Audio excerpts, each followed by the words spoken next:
The stars were dying, and nobody could stop it. Admiral Tay Quan stood on the bridge of his flagship, the Eternal Vigil, watching the endless darkness beyond the viewport. He was an old man now, gray-haired and weathered by 40 years of military service.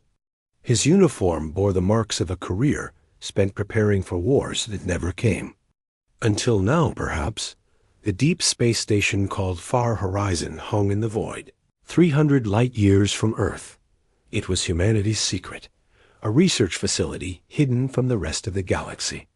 The Galactic Coalition didn't know humans had ventured this far. They didn't care to know. To them, humanity was primitive, irrelevant, and unworthy of attention. Captain Hannah Beak rushed onto the bridge, her young face tight with concern.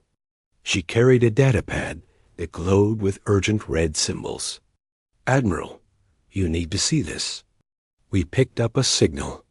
It's a distress call." Tay took the pad and studied it carefully. The message was fragmentary, broken by interference and distance. But the words were clear enough. Sanctuary Prime, the Coalition's last major fortress world, was under attack. The Voidborn had come in numbers beyond counting. Billions would die. The Coalition was calling for help on all frequencies, broadcasting to every corner of known space. "They're desperate," Hannah said quietly. "The message says they've lost 12 worlds in the past month. Their fleets are shattered.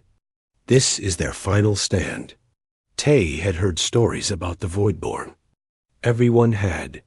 They came from somewhere beyond normal space, creatures that existed between dimensions. They consumed everything in their path, entire planets stripped to bare rock, populations vanishing without trace. The Coalition had been fighting them for 30 years, using every weapon and strategy their advanced civilizations could devise. And they were losing. Dr. K. Rowe entered the bridge, his scientist's coat stained with coffee and covered in notes. He was young for his position, barely 30, but brilliant in ways that made even senior researchers envious. "I've analyzed the signal," he said. "The quantum signature matches reports we've intercepted. The Voidborn operate on a shared consciousness network. They think as one, act as one. Can they be stopped?" Tay asked. Kai hesitated. "Maybe, if someone is willing to fight them in ways the Coalition won't." Tay understood immediately. The Coalition species fought with honor, with rules, with concern for minimizing collateral damage. They had codes of warfare that dated back thousands of years. Humanity had no such restraints. Humanity fought to win. "How many ships do we have ready?" Tay asked. Hannah checked her systems. "The full battle group. 300 warships, 12,000 fighters, support vessels, 50,000 ground troops if we need them. The entire Far Horizon fleet. And the Void Tunnel?" Kai winced. "It's experimental. We've only tested it with drones. The gravitational stress could tear ships apart. The Coalition declared the technology too dangerous 10 years ago and banned all research. But it works. It should get us there in 3 weeks instead of 6 months." Tay walked to the viewport and stared at the distant stars. Earth Command had been clear in their orders. Humanity was to observe, to learn, to stay hidden. The Coalition had rejected Earth's application for membership twice, calling humans too aggressive, too warlike, too unpredictable. Getting involved in Coalition affairs was forbidden. But Tay thought about the billions dying on Sanctuary Prime. He thought about civilizations that had existed for millennia being wiped from existence. He thought about a galaxy where the light of intelligence was being extinguished, species by species, world by world. "Send a message to Earth Command," Tay said finally. "Tell them we intercepted a distress signal and are investigating. By the time they order us to stand down, we'll already be gone." Hannah smiled slightly. "That's insubordination, Admiral." "Yes, it is." Within an hour, the Far Horizon fleet began moving. 300 warships of various sizes, from massive carriers to quick destroyers, formed up in the darkness. They were built with human ingenuity, mixing technologies stolen, traded for, and invented in isolation. The Coalition had better shields, better weapons, better everything. But humans had something else. They had desperation and determination. Una Lim sat in the cockpit of her fighter, running pre-flight checks with practiced ease. She was 26, small and quick, with hands that moved like lightning across her controls. Her call sign was Phoenix, earned after she'd survived 3 different fighter crashes during training. Other pilots joked that she was too stubborn to die. "All wings, this is Phoenix," she broadcast to her squadron. "We're going into the Void Tunnel in 10 minutes. Stay tight, watch your spacing, and don't do anything stupid." "Isn't going through the tunnel the stupid thing?" someone asked over the channel. Una laughed. "Yeah, but we're doing it anyway." The Void Tunnel was a tear in space itself, a wound that allowed ships to travel faster than light by passing through the emptiness between dimensions. It was dark in there, cold in ways that had nothing to do with temperature. Ships that entered sometimes didn't come out. Sometimes they came out wrong, twisted, changed, but it would get them to Sanctuary Prime in time. Admiral Tay stood at the center of his bridge as the countdown began. Hana coordinated the fleet movements, her voice calm and professional despite the danger. Kai monitored the tunnel entrance, watching for any signs of instability. "All ships report ready," Hana said. "Then we go," Tay replied. "For Earth, for humanity, for everyone who needs help and has no one else to turn to." The fleet moved forward as one, ships sliding into the tunnel entrance like fish diving into dark water. Reality bent and twisted around them. The stars vanished, replaced by absolute darkness, shot through with strange lights that hurt to look at. The ship's hull groaned under pressures that shouldn't exist. Hours passed like days in the tunnel. Crew members reported seeing things in the darkness, shapes that moved wrong, sounds that came from nowhere. But the ships held together, human engineering proving just barely good enough. On the 3rd day in the tunnel, they detected something. Void-born scouts, small ships that patrolled the space between dimensions. The alien vessels turned toward the human fleet, their forms impossible to fully understand. Shapes that seemed to exist in more dimensions than 3. "They've seen us," Hana reported. "Then we fight," Tay said simply. "All ships, battle formation. Phoenix Wing, you're up." Una felt her heart race as her fighter launched from the carrier bay. Around her, 60 other fighters formed up, their weapons hot and ready. The Void-born scouts were approaching, and first contact was seconds away. The galaxy didn't know it yet, but everything was about to change. Humanity was coming to war, and they brought with them every terrible lesson learned from 10,000 years of killing each other. They would show the galaxy what real warfare looked like. In the darkness of the Void Tunnel, the first human weapons fired. And the Void-born learned fear. The Void-born scouts moved like nothing Una had ever seen in training simulations. They didn't fly in straight lines or follow predictable patterns. Instead, they seemed to flicker between positions, appearing and disappearing, as if reality couldn't quite hold them in one place. "Phoenix Wing, break formation and engage at will," Una commanded. "Don't try to predict their movements. Just shoot where they're going to be." Her fighter screamed through the twisted space of the Void Tunnel, weapons blazing. The missiles she fired weren't sophisticated Coalition technology. They were human-made, crude, and brutal. When they hit, they didn't just explode. They released electromagnetic pulses that disrupted everything nearby. The first Void-born scout shuddered as 3 missiles slammed into it. For a moment, its flickering stopped, and it became solid. That was all the time Una needed. Her railgun tore through the alien ship's center, and it came apart in a shower of impossible colors. "One down," she shouted, These things can be killed. Around her, the other human fighters were learning fast.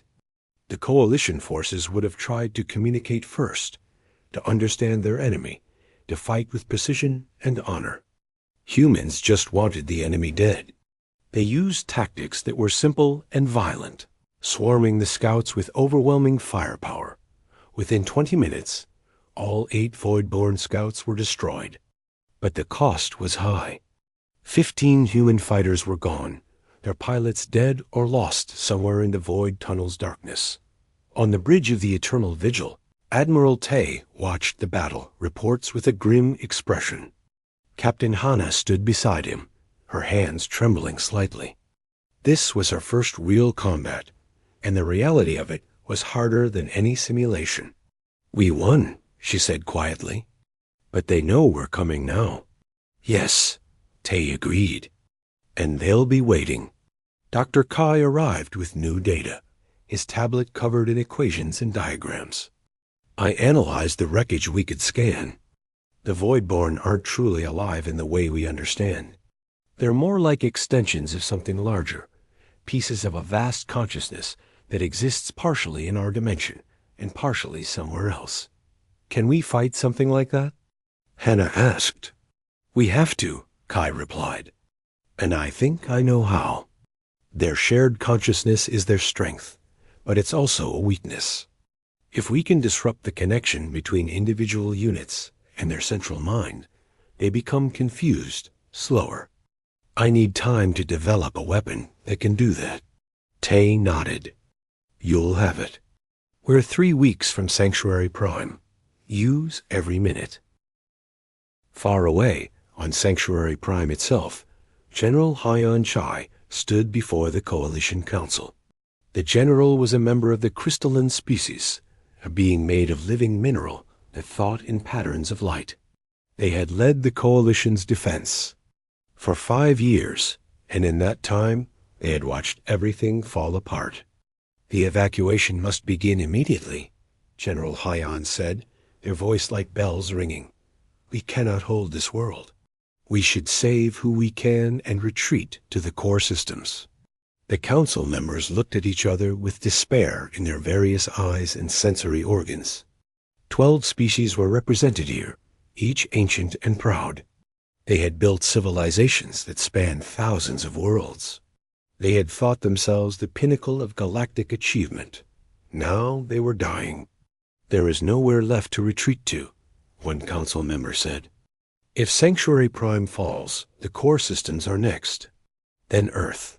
Then everything." "Earth?" Another council member asked with confusion. "The human world? Why would we care? They're not even members of the Coalition." "Because they're the last populated systems in this region of space. If we fall, the Void-born will reach them eventually." General Hyon felt something they hadn't experienced in years. Shame. The Coalition had rejected humanity's membership application twice. Humans were too violent, too unpredictable, too willing to use terrible weapons. The Council had looked at humanity's bloody history and decided they had no place among civilized species. Now that civilization was ending, and those violent, unpredictable humans were probably already dead or soon would be. "Begin the evacuation," General Hyon ordered. "All civilian transports are to leave within 72 hours. Military forces will hold as long as possible." On the Eternal Vigil, Commander Day Song was briefing the ground forces. Day was a huge man, built like a mountain, with a scarred face and eyes that had seen too much combat. He led the Irontide, humanity's elite special forces unit. These were soldiers who trained for the impossible and succeeded anyway. "Listen up," Day said to the assembled troops. "We're going into a combat zone where the Coalition has been losing for 30 years. The enemy is everywhere. They don't sleep, they don't eat, and they don't stop. Every simulation says we should lose." He paused and grinned. "Good thing we don't fight like the simulations expect," the soldiers laughed. They knew what was coming. Humans didn't fight fair. They used traps and ambushes. They poisoned wells and salted earth. They did whatever it took to win, because losing meant extinction. Among the troops was Rin Park, a combat medic with quiet eyes and steady hands. Rin had saved more lives than anyone could count, working in war zones on 3 different worlds. They carried medical supplies and weapons with equal ease, knowing that sometimes saving a life meant taking another. "Do you think we can really make a difference?" a young soldier asked Rin. "We're human," Rin replied simply. "We always make a difference. Whether it's enough, we'll find out." The fleet continued through the void tunnel, day after day of darkness and strange visions. Crew members reported dreams of other places, other times. Some saw the Voidborn's true nature, glimpses of the vast intelligence that drove them. It was alien beyond comprehension.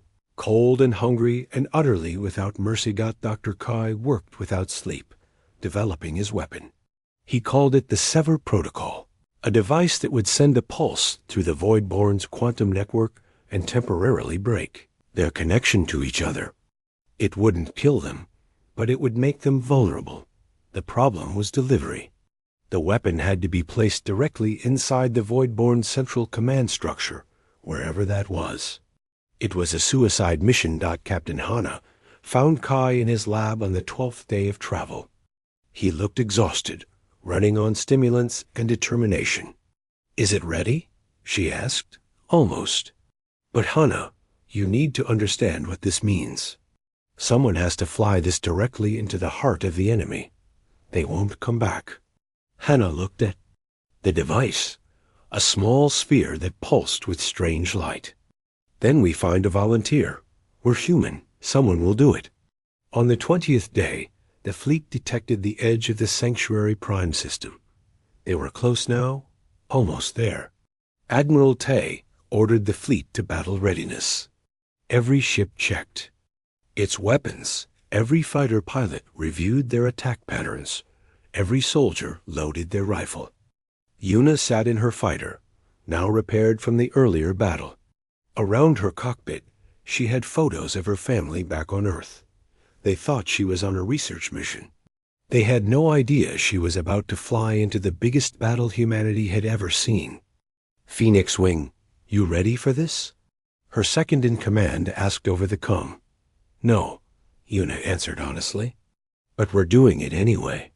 The void tunnel began to thin, reality asserting itself again. Through the viewport, stars appeared, proper stars in normal space. And surrounding those stars was a graveyard. Thousands of ships floated dead in the void, coalition vessels torn apart by weapons that left no survivors. Entire fleets had died here, civilization's worth of military power reduced to debris. The Voidborn had done this, and they were still here, still hungry. Admiral Tay stood on his bridge and looked at the carnage. Behind him, his crew waited for orders. These were good people, volunteers all, who had chosen to come knowing they might not return. They were humanity's best, its brightest, its bravest, and they were about to announce themselves to a galaxy that had forgotten they existed. "All ships," Tay said calmly. "Battle formation. Prepare to emerge from the void tunnel. We're going to war." A human fleet burst from the tunnel like a spear thrown into darkness.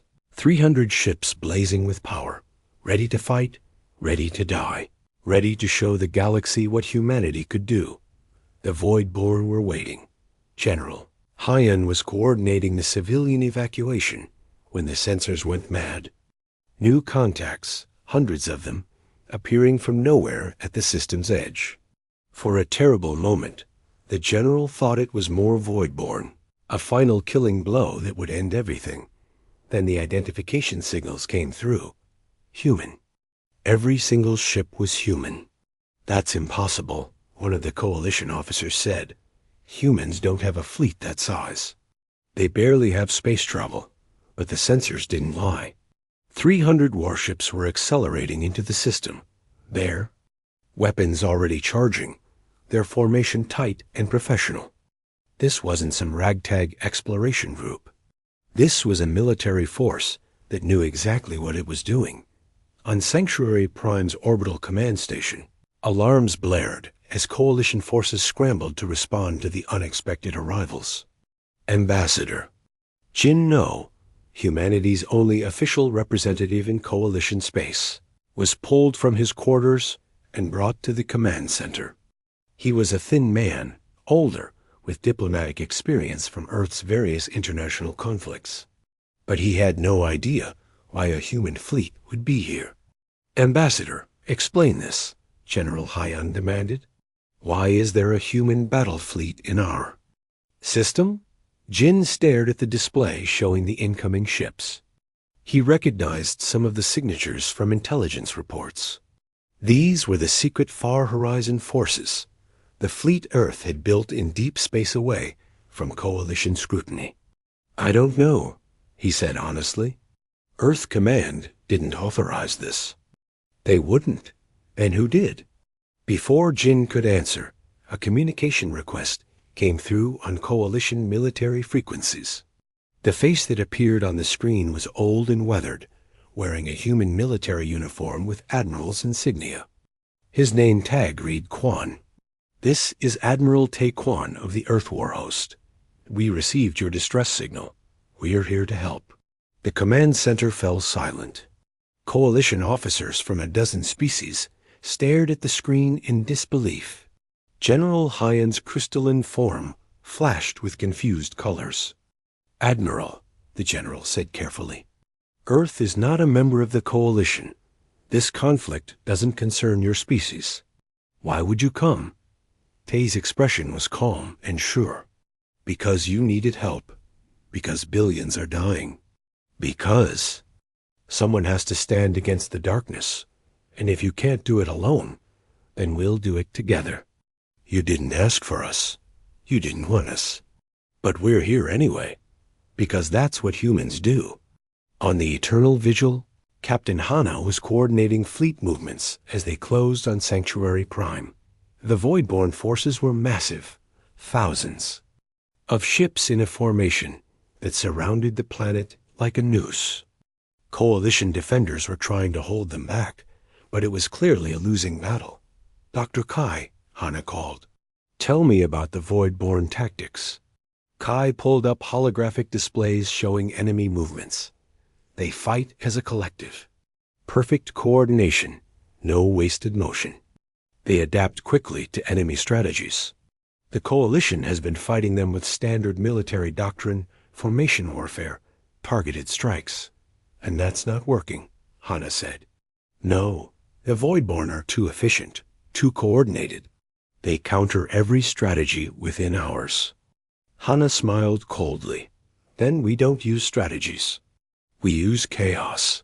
She opened a fleet-wide channel. All ships, this is Captain Beak. Forget your formations. We're going to hit them like a bar fight, not a chess match. Every captain has full autonomy. Find a target and kill it. If you see another human ship in trouble, help them. Otherwise, cause as much damage as you can. The Coalition officers listening to the transmission were horrified. This wasn't warfare. This was anarchy. But Admiral Tae nodded approvingly. You heard the captain. All ships, weapons free? Show them what humans can do. Pilot Jae Woo sat in his bomber, checking his payload. He flew a heavy assault craft, loaded with what the Coalition would call war crimes. Nuclear warheads, each one capable of destroying a small city. Chemical dispersal weapons. Kinetic penetrators that could punch through a planet's crust. Humans had brought every terrible weapon they'd ever invented, the kind of thing civilized species had banned centuries ago. Ragnarok Squadron, ready for deployment, Jay reported. He was young, barely 23, but he had the cold eyes of someone who understood what war really meant. Ragnarok Squadron, you are authorized, came the response. Target the Voidborn capital ships. Make it count. The human fleet hit the Voidborn formation like a hammer into glass. There were no elegant maneuvers, no carefully coordinated strikes. Instead, Human ships simply charged forward, firing everything they had, targeting whatever enemy vessel was closest. The Voidborn had never seen anything like it. Their collective intelligence struggled to understand these newcomers, who fought with no apparent strategy, no formation, no logic. Human ships broke off to attack solo, then rejoined the battle elsewhere. Some ships rammed directly into Voidborn vessels, crews sacrificing themselves to take down larger targets. Yuna led her fighter wing in a diving attack on a Voidborn cruiser. The Coalition had tried to destroy this ship for 3 days with precision strikes. Yuna's solution was simpler. She flew her entire squadron inside the cruiser's shield radius, dropped their full payload of explosives, and punched out at maximum acceleration. The Voidborn cruiser exploded from the inside out. Phoenix Wing. Target destroyed, Yuna reported. Moving to next objective. Lieutenant Soraman worked from the Eternal Vigil's electronic warfare station. She was a small woman with quick hands and a mind that understood computer systems better than people. Her job was to hack into the Voidborn network using Dr. Kai's research. "I'm in," Sora reported. "Their quantum network is massive, Admiral. I can see data flowing between thousands of nodes. There's a central hub somewhere, coordinating everything. Can you find it?" Tay asked, "Give me time." On Sanctuary Prime's surface, Commander Day led the Iron Tide into battle. The Voidborn had landed ground forces, creatures that were half biological and half something else, adapted for close combat. The Coalition troops were falling back, using standard defensive tactics. They had other ideas. Iron Tide were going on the offensive. Split into teams of 5. Use the ruins for cover. Mines, traps, ambush. Make them afraid to move. His troops scattered into the destroyed cityscape, vanishing like ghosts. They set explosive traps in buildings, poisoned water sources the Voidborn seemed drawn to, created kill zones where superior numbers meant nothing. This was the kind of warfare humans had practiced on each other for thousands of years. The Voidborn ground forces, used to overwhelming their enemies with sheer numbers, suddenly found themselves dying to invisible attacks. Morale, if the Voidborn had such a thing, began to crack. Back in orbit, General Hyan watched the battle unfold with something like shock. The human fleet was taking catastrophic casualties. Already 50 ships were destroyed, thousands dead. But they weren't stopping. They weren't even slowing down. They just kept attacking with a ferocity that seemed insane. "They're going to get themselves killed," one Coalition officer said. "No," Ambassador Jin said quietly. "They're going to win. That's what humans do. We survive." Admiral Tay stood calmly on his bridge as the ship shook from multiple impacts. Damage reports were flooding in. Hull breaches on decks 7 through 12. Weapons Array 3 offline. Casualties mounting. But the Voidborn were dying too, faster than they could adapt. "Admiral, we're being hailed by the Coalition flagship," Hana reported. General Hyan's face appeared on screen. Their crystalline features showing something that might have been respect. "Admiral Kwan, your forces are suffering heavy losses. You should fall back to defensive positions." "With respect, General, we didn't come here to defend. We came to attack. Your tactics are barbaric. You're using weapons that violate every civilized convention of warfare." "Yes," Tay agreed. "We are, because the Voidborn don't care about conventions. They only understand violence. So we're giving them violence they can't match." Rin Park worked in a field hospital set up in Sanctuary Prime's underground shelters. Wounded were pouring in, both human and alien.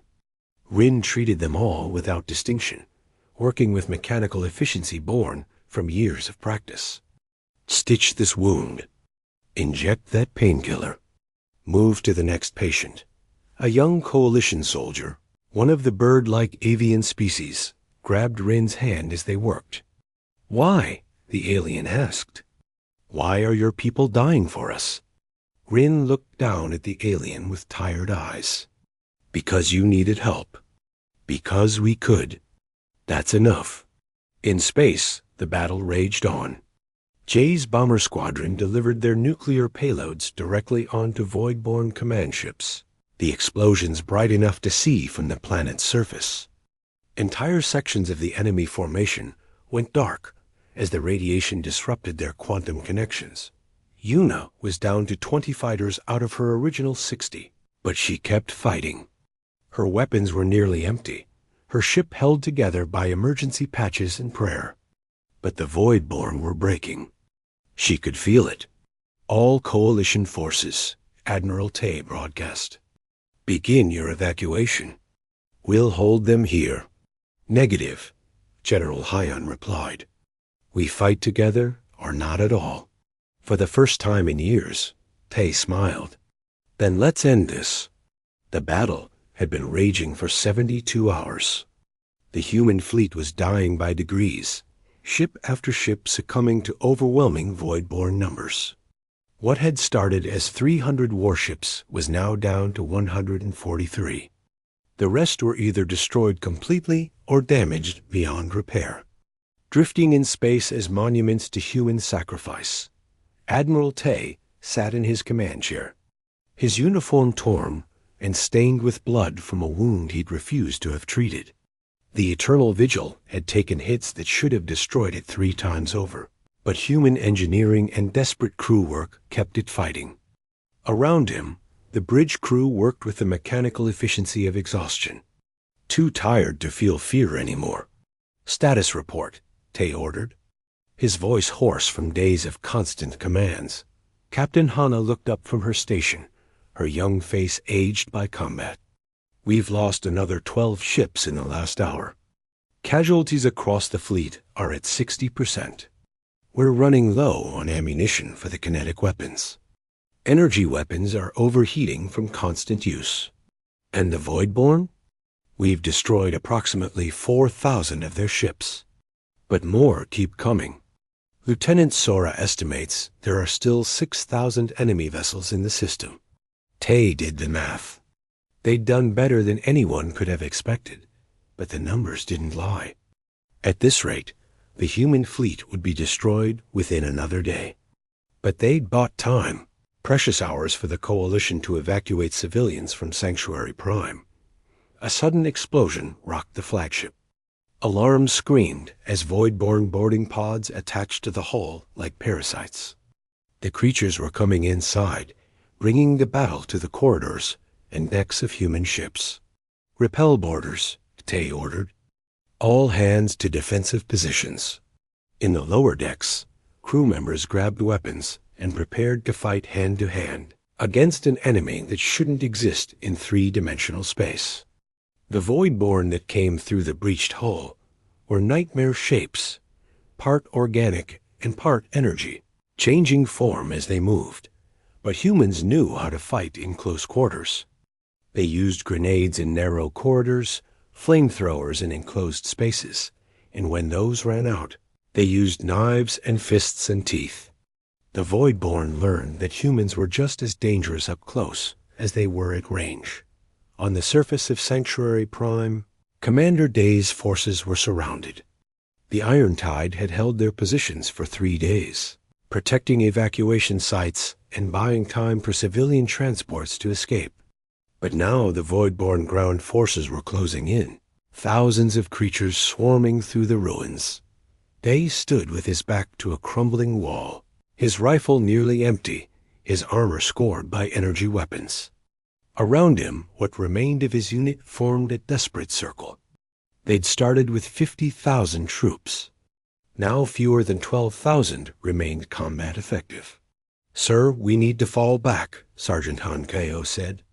Han was a big man, even larger than Day, with a face that looked carved from stone. He'd fought in every major human conflict for the past decade. "The evacuation is complete. We've done our job." "Not yet," Day replied. "There are still Coalition troops holding the Northern District. If we abandon them, They'll be overrun. We don't have the numbers to save them." Day grinned, a wild expression that made him look slightly mad. Since when do humans care about numbers? He opened a channel to all remaining human ground forces. "Iron Tide, this is Commander Song. We've got coalition troops trapped in the Northern District. I know you're tired. I know you're hurt. I know the odds are impossible. So let's go remind the universe why predators fear humans." The response was immediate. Exhausted soldiers found reserves of strength they didn't know they had. They gathered their weapons, checked their ammunition, and prepared for one more assault. Because that's what humans did. They kept fighting even when logic said to quit. Dr. Kai and Dr. Nari Bay worked in the Eternal Vigil's damaged science lab, racing against time to complete the Sever Protocol weapon. Nari was a xenobiologist, an expert in alien life forms, and her insights had been crucial to understanding how the Voidborn functioned. "The quantum network is more complex than we thought," Nari said, her hands moving rapidly over holographic controls. "It's not just communication. It's their entire existence. Sever it completely, and they don't just lose coordination. They cease to exist in our dimension. Then this weapon will destroy them all?" Kai asked. "If we can deliver it to the central hub. But the blast radius will be enormous. Any ship carrying it will be vaporized instantly." Kai nodded slowly. He'd known this was a suicide mission from the beginning. The question was who would volunteer to die. The answer came from an unexpected source. Captain Hana entered the lab, her decision already made. "I'll take it," she said simply. "Hana, no," Kai protested. "You're too valuable. Let me go. I'm just a scientist. You're the only one who fully understands how this works. If something goes wrong during delivery, I won't know how to fix it. You need to stay here and guide me through it." Before Kai could argue further, Admiral Tay's voice came over the ship-wide intercom. "All hands brace for impact." The Eternal Vigil shuddered as multiple Voidborn weapons struck simultaneously. The flagship was the command center for the entire human fleet, making it the Voidborn's primary target. They wanted to cut off the head and watch the body die. But they didn't understand humans. There was no single head to cut off. Every ship's captain, every squadron leader, every individual soldier had the authority and the will to keep fighting independently. It was chaos as a military doctrine, and it was working. Yuna's fighter squadron was down to 5 ships. Her canopy was cracked, her left engine was misfiring, and she'd been flying for so long that her hands shook from exhaustion. But she kept her squadron moving, kept them fighting. "Phoenix, we've got coalition transports breaking orbit," her wingman reported. "They're getting away." Yuna watched the civilian ships accelerate toward the system's edge, each one carrying thousands of refugees, families, children, people who would live because humans had bought them time with blood. "Good," she said softly. "That's why we're here." A Voidborn interceptor appeared on her sensors, coming fast. Yuna's targeting computer had been damaged hours ago, so she aimed manually, using instinct and experience. Her railgun fired, and the enemy ship exploded. 4 ships left in Phoenix Wing, she reported. Still in the fight.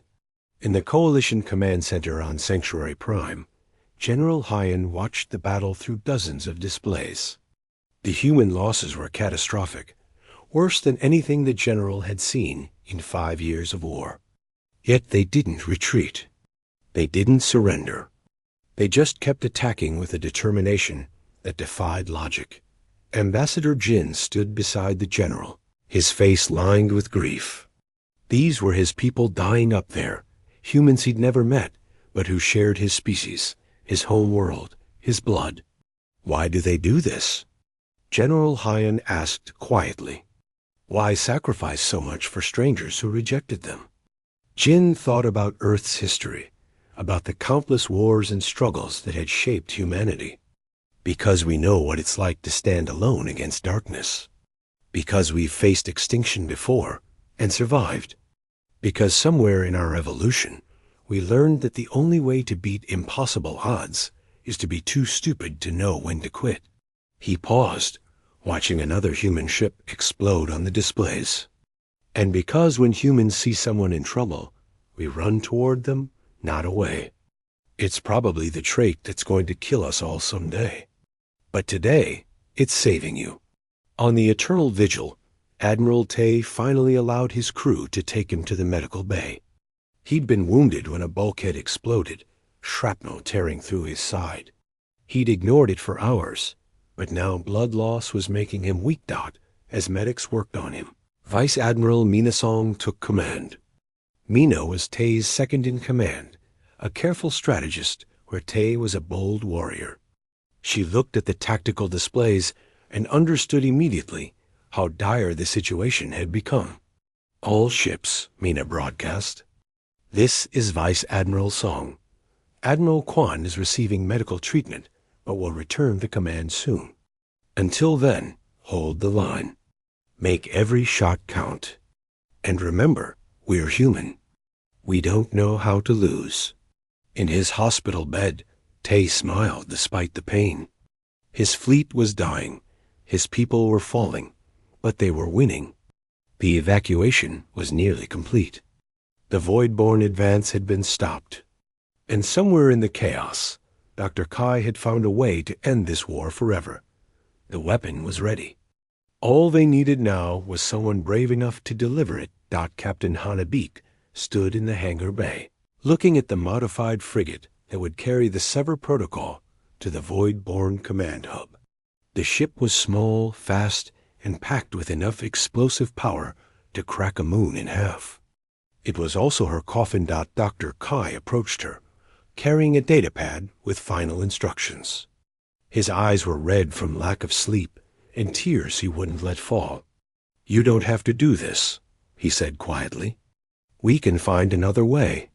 "There is no other way," Hana replied. "You said it yourself. This weapon has to be delivered directly to their central hub. Someone has to fly it there manually because the Void-born will destroy any automated ship before it gets close." Pilot Jay Wu stood nearby, his bomber squadron having just returned from another devastating run. He stepped forward. "Let me take it, Captain. Your command staff. You're too important to lose." "No," Hana said firmly. "You're a bomber pilot. You've already flown more combat missions than anyone should survive. You've earned the right to live through this." She looked around the hangar at the assembled crew members who had come to see her off. These were good people, brave people, who had followed Admiral Tay into impossible danger because they believed it was right. Many of them wouldn't survive the next few hours, but they would die knowing they'd made a difference. "Lieutenant Sora," Hana called. "Do you have the coordinates?" Sora nodded, her face pale but determined. "I've mapped the Void-born network completely. The command hub is hidden inside that massive spherical ship at the center of their formation. It's the brain of their entire collective consciousness. Destroy it, and they all fall. How many ships between me and the target?" "Approximately 3,000. The number hung in the air like a death sentence. No single ship could fight through 3,000 enemy vessels. It was mathematically impossible. Admiral Tay entered the hangar, his torso wrapped in bandages, but his eyes clear and sharp. The medics had given him drugs to keep him conscious, and he'd ordered them to make sure he stayed awake until this was over. "Captain Beak," he said formally, "are you ready?" "Yes, sir." Tay looked at the young woman who had been his student, his protege, his friend. He'd taught her everything he knew about tactics and strategy. Now she was about to use those lessons for the last time. "The fleet will clear you a path," Tay said. "Every ship we have left will focus on creating a corridor straight to that command hub. You just fly straight and fast. Don't stop for anything Understood, sir. Tay stepped close and spoke quietly, so only Hannah could hear. You're the bravest person I've ever known. Your family will be proud. Earth will be proud. The galaxy will remember your name. Hannah smiled, tears in her eyes. Thank you, Admiral, for everything. She climbed into the frigate's cockpit alone. The ship was designed for a crew of 20, but she'd insisted on going solo. No one else needed to die with her. As the engines powered up, she ran through her pre-flight checks one last time. Everything was ready. All ships, Tay broadcast to the entire fleet. This is Admiral Kwan. We're about to make our final run. Captain Beak is carrying a weapon that will end the Void-born threat forever. Our job is to get her to the target. I don't care what it costs. I don't care what we have to sacrifice. We open that corridor, and we keep it open until she's through. In space, the remaining human ships began to move. 143 warships, battered and burning, low on ammunition and running on failing systems, formed up into a spearhead formation. At the tip of that spear would be Hannah's lone frigate. Yuna's fighter squadron took position directly ahead of the formation. She had 4 ships left, all damaged, all running on emergency power. Phoenix wing ready, she reported. We'll lead the way. Commander Day's voice came through from the surface. Ground forces are pulling back to evacuation sites. We've saved everyone we can. Give them hell up there, Captain? Rin Park, working frantically in the overwhelmed medical bay, paused in her treatment of wounded soldiers. We're all counting on you, Hannah, she whispered. The attack began. The human fleet charged forward as one, firing everything they had. Nuclear warheads detonated in chains, creating corridors of radiation that the Void-born couldn't cross. Kinetic weapons tore through enemy formations. Ships that ran out of ammunition simply rammed into Void-born vessels. Trading their lives for a few more meters of clear space, Yuna led her fighters in a diving attack that destroyed 3 enemy interceptors. But 2 of her wingmen were hit in the process. She didn't slow down. She couldn't afford to. The corridor was opening, a narrow channel of destruction through the Void-born formation, and Hannah flew down it like an arrow shot from a bow. Her frigate's engines screamed at maximum power, pushing far beyond safe limits. The ship's hull groaned from the stress, but it held together. Enemy fire hammered against her shields.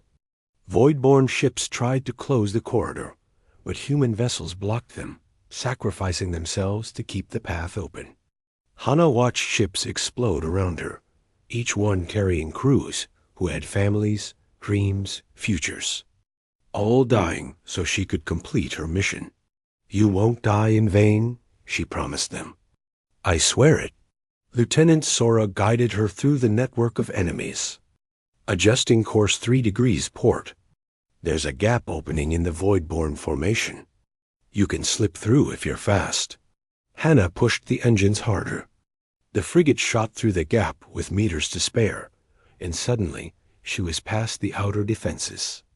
The massive spherical command ship loomed ahead, a structure the size of a small moon, pulsing with energy that hurt to look at. Behind her, the human fleet was dying. Admiral Tay watched the casualties mount and felt each loss like a physical wound. Vice Admiral Mina's ship exploded under concentrated fire. The carrier Defiant, which had launched Yuna's fighters, broke apart under sustained assault. Ship after ship went dark, but the corridor held. Hannah was through. All ships fall back, Tay ordered. You've done enough. More than enough. Negative, Admiral, came Yuna's reply. Her fighter was the last of Phoenix Wing, the other 3 destroyed in the last push. I'm staying with Captain Beak until the end. Hannah approached the command hub, and the Void-born finally understood what she was carrying. Every remaining enemy ship turned toward her, desperate to stop the threat. Energy weapons converged on her position.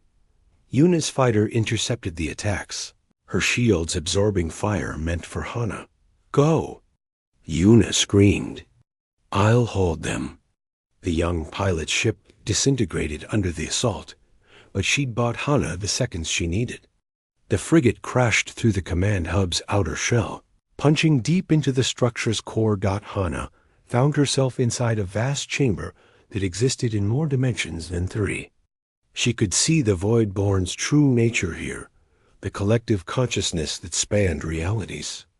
It was beautiful and terrible, ancient and alien, and it wanted humanity extinct. Dr. Kai, Hana broadcast. I'm in position. Activating the weapon now. Hana, wait, Kai's voice came back, breaking with emotion. I just want to say, I know, Hana interrupted gently. I know.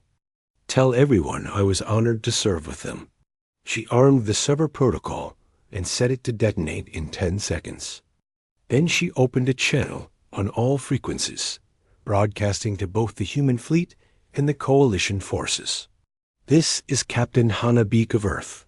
To my fellow humans, you are the bravest souls I've ever known. You proved today that our species deserves its place among the stars. To the coalition, I hope you'll remember that when you needed help, humans came running. We didn't hesitate. We didn't calculate the cost. We just came. That's who we are. That's who we'll always be. She paused, watching the countdown. 5 seconds. And to the Voidborn, you picked the wrong species to threaten. Humanity doesn't surrender. We don't retreat. We don't know when to quit. You wanted a war? You got one.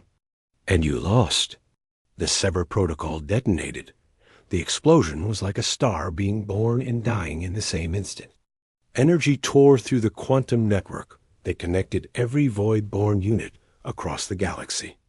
The command hub disintegrated, and with it, the consciousness that had driven the invasion.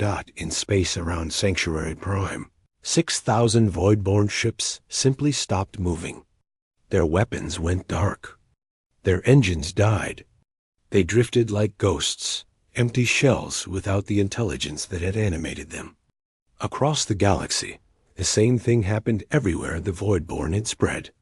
The threat that had consumed entire civilizations for 3 decades ended in a single brilliant flash. On the eternal vigil, Admiral Tay stood silently, watching the tactical displays show the Voidborn fleet going dead. Around him, his crew began to cheer, exhausted voices rising in triumph and grief. 47 human ships remained operational out of 300. 12,000 ground troops survived from 50,000. The casualties were devastating. But they had won. 3 months later, a memorial was erected on Sanctuary Prime. It listed every human who had fallen in the battle, thousands of names carved into stone that would last millennia. At the base of the memorial, words were inscribed in every coalition language and in human English. They came when called, though uninvited. They fought when needed, though unprepared. They sacrificed all, though strangers to us. They were human, and that was enough. The Galactic Coalition formally invited Earth to join, not as a junior member, but as a full and equal partner. The invitation was delivered by General Hyan personally, who traveled to Earth to present it to humanity's leaders. Admiral Tay attended the ceremony. His wounds healed, but his heart still carrying the weight of those lost. Ambassador Jin stood beside him, along with Commander Day, Dr. Kai, Pilot Jay, Lieutenant Sora, and Medic Rin, the survivors of the Battle of Sanctuary Prime. Heroes all. Your species saved us, General Hyan said to the assembled humans. But more than that, you taught us what true courage means. We fought with honor for 30 years and lost. You fought with everything you had for 72 hours and won. The Coalition will never forget this debt. Tay looked at the memorial, at the endless list of names. Hana Beak was at the top, along with Yunalim and Minasong, and thousands of others who had given their lives so others could live. We didn't do it for gratitude, Tay said quietly. We did it because it needed to be done. That's what humans do. We see darkness, and we bring light. We see danger, and we run toward it. We see someone who needs help, and we offer our hand, even if it costs us everything. He smiled, though his eyes were sad. That's who we are. That's who we'll always be. Above Earth, a new fleet was being built. Ships designed with human tactics and coalition technology, a fusion of aggressive innovation and ancient wisdom. They would patrol the galaxy, protecting against new threats, ensuring the Voidborn's extinction remained permanent. And on every ship, in every crew, would be both humans and aliens working together. Because the galaxy had learned an important lesson at Sanctuary Prime. Sometimes the universe doesn't need the wisest species, or the strongest, or the most advanced dot. Sometimes it just needs the ones who refuse to quit, the ones who bring hope from the void.